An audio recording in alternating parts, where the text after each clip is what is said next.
Hello everyone, YouTube channel Rajni Agarwal Saral Hindi पाठशाला में आप सभी का स्वागत है।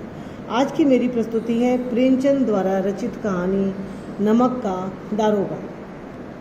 बच्चों, ये एक ऐसी कहानी है जिसमें इस मुहावरे को बिल्कुल ही प्रयुक्त करके उचित साबित किया गया है कि धन के ऊपर धर्म की जीत होती है। यानी कि ये कहानी धन और धर्म, असत्य और सत्य तथा असद्वृत्ति व सत्वृत्ति का प्रतीक है।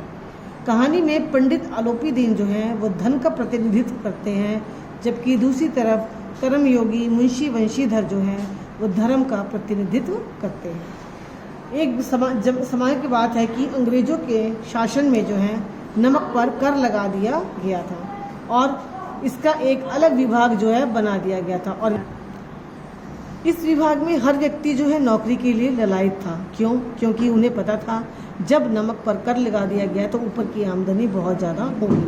और वंशीधर जो होते हैं उनके पिता भी यही चाहते थे कि उनके बेटे को चाहे नौकरी जो है कम तनख्वाह की मिले, परंतु ऊपर से रिश्वत का जुगाड़ बहुत ज़्यादा हो। लेकिन वंशीधर जो थे वो कर्मयोगी थे, वो इन सब चीज़ों में विश्वास नहीं करते थे और जैसे तैसे उन्हें ये नौकरी मिल जाती है और वो पूरी कर्तव्य निष्ठा से जो है इस नौकरी को निभाने की कोशिश करते हैं। उन्हें पता होता है कि इसमें ऊपर की आमदनी बहुत ज़्यादा है और उस कमाई का कोई ठिकाना भी नहीं है, परंतु वंशीधर अपने नियमों के, कायदे के, हर चीज़ के पक्के होने के बावजूद किसी भी तरह की रिश्वत नहीं लेते और पद को संभालकर बहुत ही ईमानदारी के साथ काम करते हैं। कुछ समय के बाद उन्हें ये पता चलता है कि उन्होंने अपने अफसरों का तो विश्वास जीत लिया है, परंतु उनके दफ्तर में अभी भी कुछ ऐसे लोग हैं जो इसकी जो है कालाबाजारी करते हैं। नमक के दफ्तर से ही 1 मील की दूरी पर जमुना नदी बहती थी और वहाँ पर जो है नावों का पुल बना रहता था।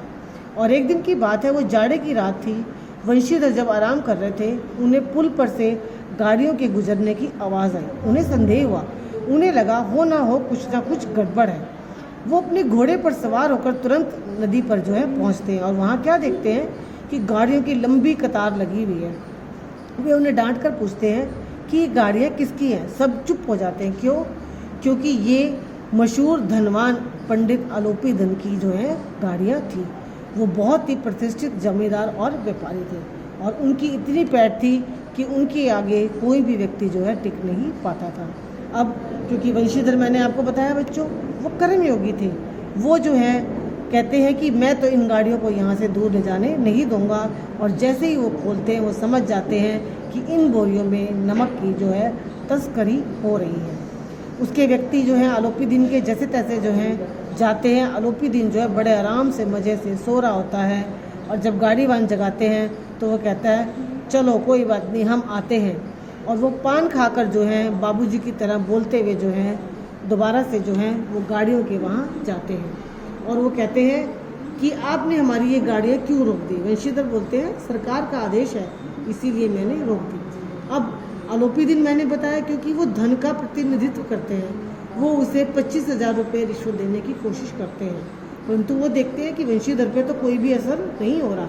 वो फिर से उसको 40,000 देने की कोशिश करते हैं और इसमें जो है वंशीधर को गुस्सा आ जाता है और वो आलोपीदीन को जो है हिरासत में ले लिए जाते हैं और आलोपीदीन को हथकड़ियाँ पहनाकर जो है जेल में डाल दिया जाता है और वो जो है मूर्छित होकर वहीं पर गिर जाते हैं। अब जो इतने लोग आलोपीदीन के राग अलापते थे, शहर में चर्चा हो जाती है कि हाय आलोपीदीन जो है कालाबाजारी कर रहा था, उसको जो है जेल में डाल दिया गया, उसको हथकड़ियाँ बना दी।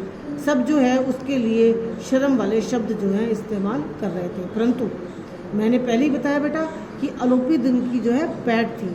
उसने जज को भी खरीद लिया और वो जो है जज भी ये कहते हैं कि इनके खिलाफ कोई भी सबूत, जो प्रमाण जो है वो नहीं साबित हो रहा और उन्हें रिहा कर दिया जाता है। और वंशीधर को ये कहा जाता है कि वो अपने कार्य की तरफ जो है सजग है, सचेत है और भविष्य में भी ऐसे ही करते रहे।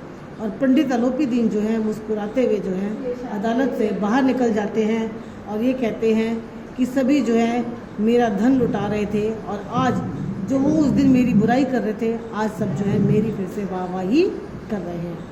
और धीरे धीरे 1 सप्ताह के पश्चात जो है वंशीधर की जो है नौकरी चली जाती है।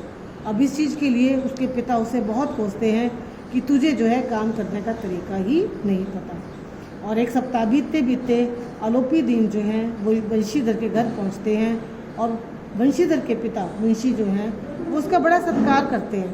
वो कहते हैं आइए आइए, मेरा बेटा तो नीरा बुद्धू है जो इसने आप जैसे अच्छे व्यक्ति को जो है जेल में डाल दिया। परंतु वंशीधर के पिता ये देखते हैं कि आलोपी दीन जो है उनके बिल्कुल ही खिलाफ है। वो बोल रहा है नहीं, आपका बेटा तो बहुत ज़्यादा ईमानदारी से काम कर रहा था, मुझे इस बात का दुख है कि इसकी जो है नौकरी मेरी वजह से चली गई। अब मेरी आपसे ये प्रार्थना है कि मैं जो हूँ इसे अपने व्यापार में जो है मैनेजर की नौकरी देना चाहता हूँ। अब कहीं ना कहीं वंशीधर को ये लगता है कि ये जो है मेरी बेइज्जती कर रहा है, परंतु जब आलोपी दीन उनके लिए काफ़ी अच्छे शब्द बोलता है और वंशीधर को ये लगता है कि ये व्यक्ति जो है बदल गया है और वो भी जो है उसकी नौकरी को जो है कबूल कर लेते हैं। और आलोपी दीन जो है वंशीधर की ईमानदारी के स्वरूप उसको जो है मैनेजर का पद देकर नियुक्त कर देते हैं और ये चाहते हैं कि ईमानदारी से ये काम करेगा। तो बच्चों, ये थी ईमानदारी का सत्कार करना और मानवीय मूल्यों को बढ़ावा देना। तो हमने देखा किस तरह जो है धन, असत्य और असद्वृत्ति के ऊपर धर्म की, सत्य की और सद्वृत्ति की जो है जीत होती है। और मैं आशा करती हूँ आपको ये जो पाठ है नमक का दारोगा बहुत अच्छे से समझ आ गया होगा। धन्यवाद।